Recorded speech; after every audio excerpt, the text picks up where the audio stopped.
Hey guys, it's Adam. Back for a Street Outlaws update. Uh, the premiere of Street Outlaws 405 and the Mega Cash Days premiered last night. And I'm going to take you down some of the things that I found interesting. I'm going to stay away from the Shane Chief split that happened forever ago in real life. Um, if you want to know any more about it, Sim ABC 123 or XYZ or something. Sim on had an interview with Chief 8 months ago, and it spelled out the whole thing. So I'm gonna stay away from that. I got a list right here, pre-show and after the first episode, and the lift shakeup. So we're gonna keep track of that, and I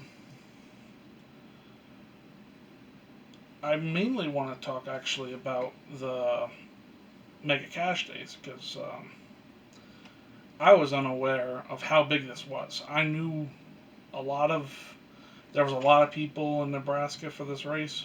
I didn't know it was 64, and I didn't know a lot of how they never disclosed how big it was.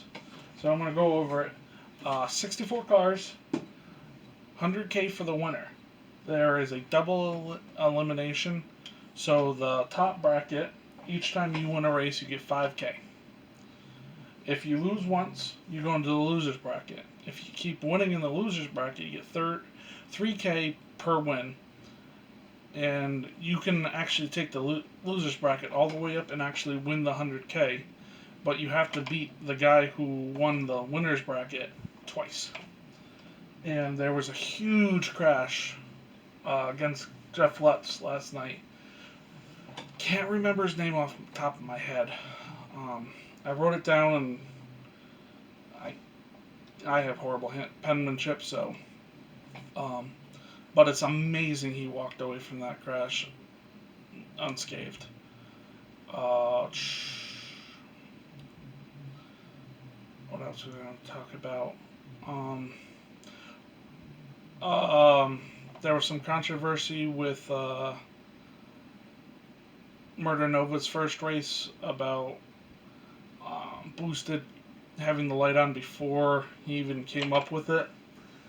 I've seen it a couple of times throughout the years. It was not to help murder in any way.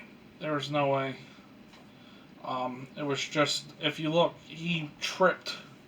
He was so disheveled for that whole lineup. I don't know what was going through his head, but he came up with the light already on, and then he tripped over something. He about fell into Murder's car as it passed him. His hat got blown off. It was definitely not on purpose. But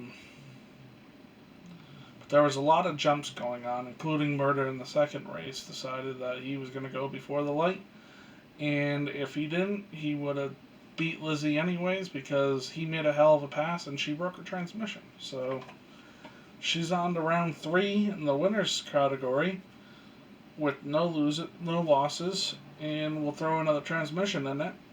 I know the 10K she just won by winning 2 races is not going to pay for a whole transmission, but it's going to pay for pretty much quite a bit of it, or at least the pieces that were broke to rebuild it. So she kind of won out in the end there.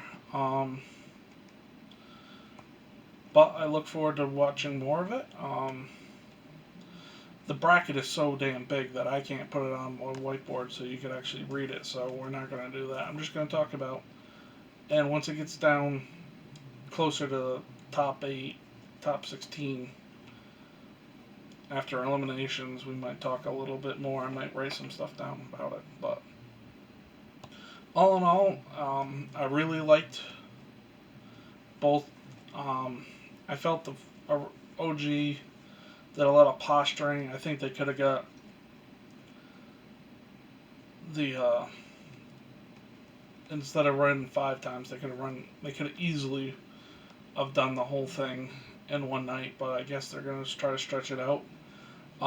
And if you notice, that race was probably held, I want to say, a better part of a year ago, maybe 9 months, because it's pre-pandemic. They're in Oklahoma still. They're at their regular track, and if you follow Murder or any of the other guys, you know that they were up in Nebraska filming after the pandemic, and they were getting COVID tests and everything else. So that season's gonna eventually, partially through the season. I don't know how many episodes they filmed before the pandemic hit and they had to shut down, but I imagine it's gonna flip pretty quickly to them up in Nebraska, where they basically made a quarantine tent city. They were all in a campground trailer park type thing. All the cars, all the guys, and it basically had apparently at least 64 of them stuck in Nebraska in a little, basically, street outlaws commune, which is pretty cool, but it's a once in a lifetime thing. I can't imagine they'll ever have to do that again.